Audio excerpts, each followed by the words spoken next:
ഇതൊരു സി എഞ്ചിൻ്റെ സിലിണ്ടറാണ് കേട്ടോ. അപ്പോൾ സി എഞ്ചിൻ്റെ സിലിണ്ടറാണിത്. അപ്പോൾ ചില ആളുകൾ സിലിണ്ടർ ബോറിങ് എന്ന് പറയാറുണ്ട്. സിലിണ്ടർ ബോർ ചെയ്തിടുക, സിലിണ്ടർ പോയി കഴിഞ്ഞാൽ സിലിണ്ടർ സ്ക്രാച്ച് ആയി കഴിഞ്ഞാൽ സിലിണ്ടർ ബോർ ചെയ്തിടുക. അതെന്താ സംഭവിക്കുക, എന്താണെന്ന് വെച്ചാൽ ഈ സിലിണ്ടർ പിസ്റ്റൺ കയറി ഇറങ്ങിയിട്ട് വർക്ക് ചെയ്തിട്ട് ഇത് സ്ക്രാച്ച് ആവും. സ്ക്രാച്ച് ആയി കഴിഞ്ഞാൽ കംപ്രഷൻ വീക്കാവും, ഓയിൽ കയറി കത്താൻ തുടങ്ങും, അങ്ങനത്തെ വിഷയങ്ങളാണ്. അപ്പോൾ സിലിണ്ടർ ബോർ ചെയ്യുമ്പോൾ എന്താ സംഭവിക്കുന്നത് വെച്ചാൽ സിലിണ്ടറിൻ്റെ സ്ലീവ് നമ്മൾ കുറച്ചായിട്ട് എടുത്ത് കളയാണ് ചെയ്യുന്നത് കേട്ടോ.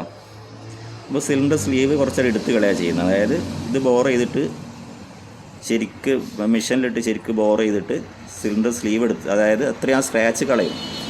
എന്നിട്ട് അത് ഏത് സ്റ്റേജാണോ ഏത് പിസ്റ്റണാണോ അതിൽ സൂട്ടാവുന്നത് ആ പിസ്റ്റണിലേക്ക് ഇടും, ഓവർ സൈസ് പിസ്റ്റൺ ഇടും. അപ്പോൾ ഓവർ സൈസ് പിസ്റ്റൺ ഇടുമ്പോൾ സ്വാഭാവികം എന്താ സംഭവിക്കുന്നത്, ഇതിൻ്റെ സി സി കൂടും, ക്യൂബിക് കപ്പാസിറ്റി കൂടും. ഇത് ഈ വണ്ടിൻ്റെ ക്യൂബിക് കപ്പാസിറ്റി എന്ന് പറഞ്ഞാൽ ഇതിൻ്റെ അളവിനാണ് സി സി എന്ന് പറയുന്നത്. ഇതിൻ്റെ അളവിനാണ് സി സി എന്ന് ക്യൂബിക് കപ്പാസിറ്റി എന്ന് പറയാം. അപ്പോൾ സ്വാഭാവികമായിട്ടും ആ സിലിണ്ടറിൻ്റെ സി സി കൂടും. അപ്പോൾ അതനുസരിച്ച് തന്നെ വണ്ടിക്ക് ചെറിയ രീതിയിൽ മൈലേജ് ഡ്രോപ്പ് ഉണ്ടാവും എന്നുള്ള കാര്യത്തിൽ യാതൊരു സംശയവും വേണ്ട. ആരെന്ത് തന്നെ പറഞ്ഞാൽ അതിന് മൈലേജ് ചെറിയ കുറവ് വരും സി സി കൂടുമ്പോൾ. മാത്രമല്ല ഇതിന് ഒറിജിനൽ പിസ്റ്റണായിരിക്കില്ല കിട്ടുക, ആഫ്റ്റർ മാർക്കറ്റ് പിസ്റ്റണായിരിക്കും ഉപയോഗിക്കുക, ലാസ്റ്റിങ് കുറവായിരിക്കും. അപ്പോൾ അതുകൊണ്ട് തന്നെ നിങ്ങൾ സാമ്പത്തികം അനുവദിക്കുമെങ്കിൽ സിലിണ്ടറിൻ്റെ കിറ്റ് അസംബ്ലി ഒന്നായിട്ട് മാറ്റുകയാണ് നിങ്ങൾ ലോങ് ടൈം ആയിട്ട് ഉപയോഗിക്കാൻ വണ്ടി ആഗ്രഹിക്കുന്നുണ്ടെങ്കിൽ ഏറ്റവും നല്ലത്. അപ്പം പിന്നെ യു സി എഞ്ചിനൊക്കെ 7000 സംതിങ് ആണ് സിലിണ്ടർ കിറ്റിന് വരുന്നത്. 5 രൂപേൻ്റെ മാറ്റം എങ്ങനെയായാലും വരും. ആ 5 രൂപേൻ്റെ മാറ്റം എന്ന് പറഞ്ഞാൽ നിങ്ങൾ ആ ബുള്ളറ്റ് ലോങ് ടൈം ഉപയോഗിക്കാൻ ആഗ്രഹിക്കുന്നുണ്ടോ എങ്കിൽ ഒരു പുതിയ വണ്ടി എങ്ങനെയാണോ ഉള്ളത് അതേ രീതിയിൽ നമുക്ക് ലോങ് ടൈം ആയിട്ട് ഉപയോഗിക്കാൻ പറ്റും. അതല്ല എങ്കിൽ 6 മാസം അല്ല 1 വർഷം കൂടുമ്പോൾ വീണ്ടും ഇതേമാതിരി സ്മോക്ക് അടിക്കാൻ തുടങ്ങും.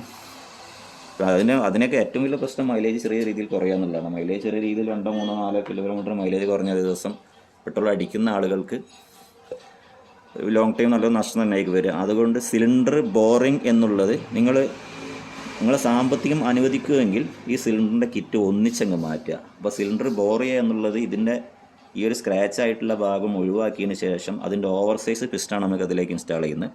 അപ്പോൾ അതിൻ്റേതായ ന്യൂനതകളുണ്ടാവും. കമ്പനി ഒരിക്കലും റെക്കമെൻഡ് ചെയ്യുന്നില്ല, അതൊന്നായിട്ട് മാറ്റുക എന്നുള്ളത് തന്നെയാണ്. ഇപ്പോൾ ചില ആളുകൾക്ക് പിന്നെ വണ്ടി വർക്ക് കഴിഞ്ഞതിന് ശേഷം മൈലേജ് കുറച്ച് കുറവെന്നൊക്കെ പറഞ്ഞു വരുന്ന ആൾക്കാർ സ്വാഭാവികമായിട്ട് അറിയാലോ, 350 cc വണ്ടി 360, 370 ആ രീതിയിലേക്ക് പോകും. അപ്പോൾ അതിനനുസരിച്ച് അതിൻ്റെ ആ ഒരു മൈലേജ് ഡ്രോപ്പ് എന്തായാലും ഉണ്ടാവും. സ്വാഭാവികം ചിന്തിച്ചാൽ അറിയാവുന്ന കേസേ.